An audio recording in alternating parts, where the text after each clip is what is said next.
Towers of Midnight. I finished this book a little while ago. Same with The Gathering Storm. I read those both pretty close to a trip a little while ago, and I haven't really had time since then to record a review. It is the penultimate book in the Wheel of Time series, and a lot happens in this book. It really crams in a lot of plot points. It feels like it's the book where you got to wrap up all of the superfluous storylines to get to the final book. I guess I don't really know what the Towers of Midnight correspond to, like what the towers specifically are. My guess was that it was the Tower of Genjai and maybe the Black Tower, because you do spend time in this book back at the Black Tower, which has been kind of one of, I feel like, the most forgotten points in the series. Like you just really don't hear a lot about it. So it was actually nice to spend some time there. So I guess I'll focus on the Tower of Genjai. That is kind of what actually ends the book, and is Matt's big goal for the past 3 books. Ever since he left Tuon, he's now been on heading towards the Tower of Genjai to save Moiraine, and it was really cool. Matt is my favorite character in the series. I have really enjoyed how his character has developed and grown. I really like his luck. I really like these. I think he's definitely one of the funniest characters in the story, and I really like how he's kind of like reconnected with Tom to go on this journey. And Noel. I knew Noel was someone else, not just regular Noel. I definitely thought he was a suspicious character. I thought that was going to be a bad thing. Turns out he was Jane Farstrider. I didn't see that coming. Definitely thought Jane Farstrider was dead, or dead. All the stories were like told, so that was cool. I was expecting subterfuge, and I guess it was difficult enough for them to get out of the Tower of Genjai alive, where they didn't need additional, things to overcome, him and Tom. But it still could have been fun. Anyway, Matt goes into the Tower of Genjai and with Tom and whatchamacallit, Noel, or Jane Farstrider, to rescue Moiraine. And using his luck, they're able to basically get to a point where they can get Moiraine, and they get her back, and now they have to kind of negotiate to leave. And in typical Matt fashion, he kind of messes up in the negotiating, and they have to fight their way out of the tower. And Matt loses an eye to get Moiraine back. So real consequences for his character, which I always like, real and lasting consequences for a character's actions. Actually, one of the things that I feel like is missing in D&D is that there's not a like say your character dies or is knocked unconscious, lose all their hit points, and then they get out, well, I don't know, shouldn't they be maimed or something? I always feel like there's not enough maiming for characters. And Matt gets maimed, and I like it because it shows hey, there's a definite consequence for doing this. And it, I think, solves the last of his truths from his first trip into the tower. So that's a nice way to wrap that up. And he's able to escape the tower with Tom only and Moiraine. So that I'm interested to see what effect Moiraine has on the final conflict. She's going to have some pivotal role. I did think that her coming back was going to be the thing that fixed Rand, but he's already better, so I don't know really what impact it's going to have. We shall see. And then her and Tom get married. That fell out of nowhere. I mean, I guess it explains why Tom was so set on getting her back, but I really don't know if there was enough clues in the book when they were alive, or when she was there with them, that I could have seen that coming. So, that's one of those things where like you question like, I wonder if there would have been more of that. Different authors, you can kind of get those incongruities. This is one of the few ones that I was like, oh, really? I didn't know that. But that's fine. I don't, it doesn't really matter as much. And then Mat is able to reunite with everyone, is able to be reunited with everyone. So everyone's in the same spot, heading towards the last battle. So that's cool. That was Mat. I was looking forward to seeing that in the last book. Kind of surprised that it took so long. I think it's like the last thing in this book. So you take the last happens in this book, and I was like, Towers of Midnight, Towers of Genjai, like that must be the thing that's going to be in this book, and it was like the last section. Rand is now like going around fixing everything, getting things all set for the last battle. Tells Egwene that he's going to break the seals, and gives her a chance to like talk about it at a certain place, the field somewhere, and I'll be interested to see what that's like, because clearly the whole point is he wants them all in the same spot, and he's going to do it anyway. But it kind of makes Egwene kind of spin her wheels for a whole book, like, oh, I guess good, bad, we got to get ready for that, we got to prevent that. It's like, well, you're not going to prevent it, it's going to happen, we know this, so like, do something else interesting. She really didn't do much in this book, and it was fine.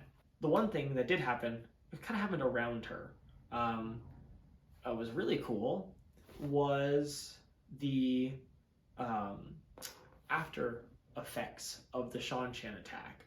It's set up in the last book that they have, or maybe it was the book before that I think it must have been the last book, they have these special warriors that will basically just stay after the battle and kill as many people as they can.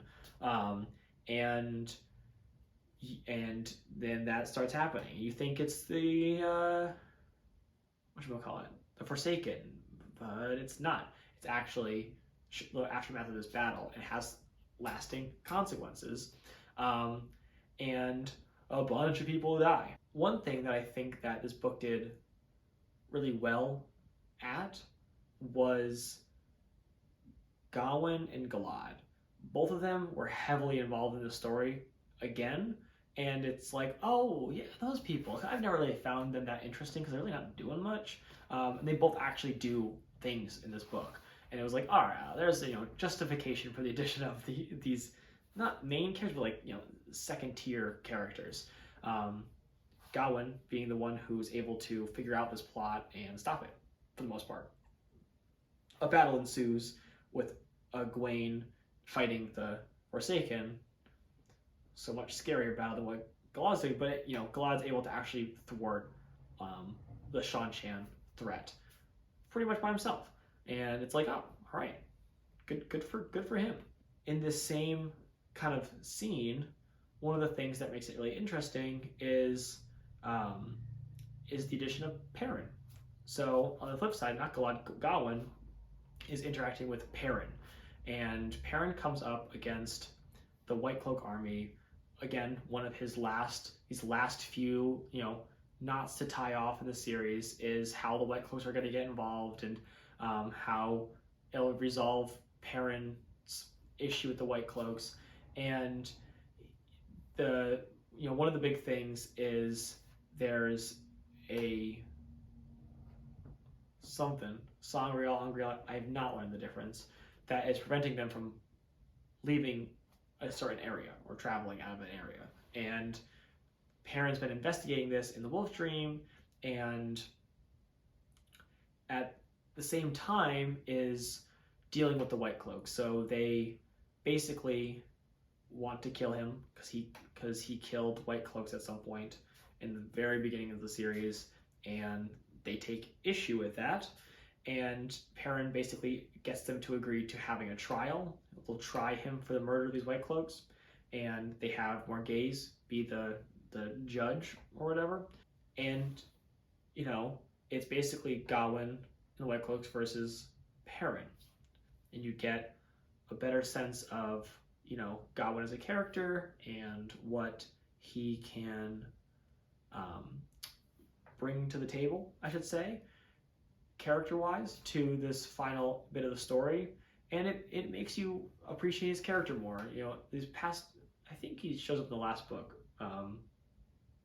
and this book more heavily, and it's nice because couldn't even tell, I can't remember which one was which, Galad and Gawain, and now I definitely have a clear idea of who is who and what they're doing, what their motives are.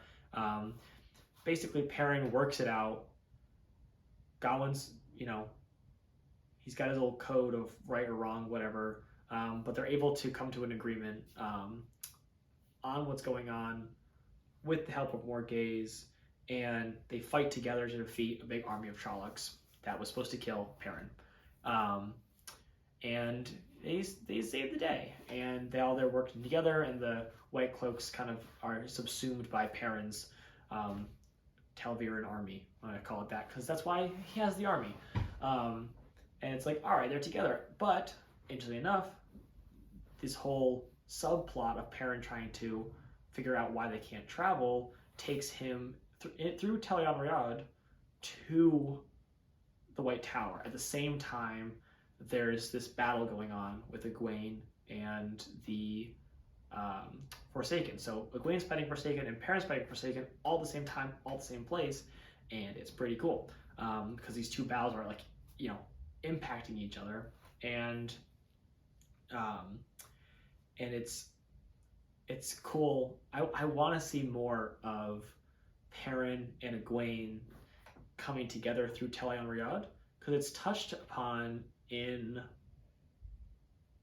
I don't know, maybe the Dragon Reborn, like early on, that they're like a little overlap, but now you actually get them talking together in there, but it's so quick because they're both fighting Forsaken that you don't really get to see. I kind of wish they like had like a team up where like they crossed over to fought each other. It's like, you know, like the it's like a classic thing in movies where like they're fighting and they switch and then they each defeat the other person's enemy. And that could have been cool, but it didn't happen. That's fine. It was good enough. It resolves their character issues on their own. That's fine. But yeah, it's really cool to see Perrin so can control Tel'aran'rhiod, and I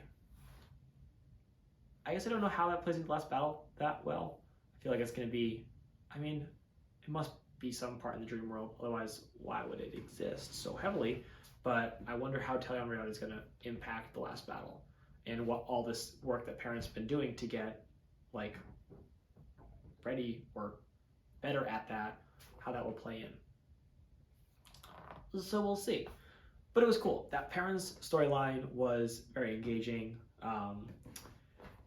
and I feel like he can be one of the slower characters to develop, especially because of Winter's Heart and the other one before that.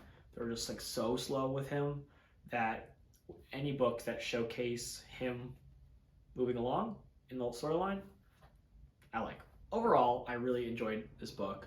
I think that some of what happened in this book felt, I don't want to say rushed, but it was just a lot happened in this book, and it makes the individual book feel very fast-paced, which is good.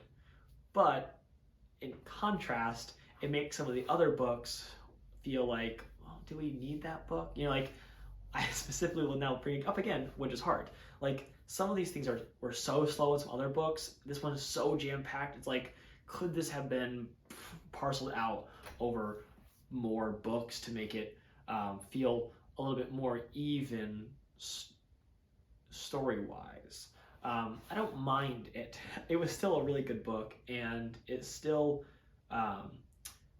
you know, hit all the great Sanderlanche and Jordan's characters and all that's great. But I could have definitely, I could definitely see how it was like, all right, we gotta get these things wrapped up. They've been dragging on for a long time. We need to finish up, you know, these story arcs. So, you know, it's a long series, and the last three books are written by a different author. So I would say that it might not be the easiest thing to do to have perfect pacing throughout the last few books. So I can't judge it very hard. But it is what it is. I still really enjoyed the book. Unfortunately, I was at a yard sale and I got the rest of the series, the ones I didn't have. I had like a few in the middle that I didn't have the physical book for. And so I'm only missing two. I'm missing these last two books, Towers of Midnight and A Memory of Light. So I'm going to try to find them soon. But that being said, last book. I'm on the last book. I've stopped reading everything else right now because I've been hopping. I've been reading this series for about a year now, almost, or over a year. I have to look up. I feel like I'm still under the year mark for starting the series. Maybe I'm not. Who cares? I'm around a year, and I read a book and then I read 6 more and then I read the book. I read a bunch more and then So I'm I've been hopping around, but I want to just last 3 books. I'm just reading these 3 books, and it's nice to have the final stretch of the series be one continuous unit. So, Memory of Light coming up next. I'm very excited. I can't wait to finish the series, and I can't wait to see how this all wraps up and finishes. So that is my review for Towers of Midnight, and I am so excited to finish the series.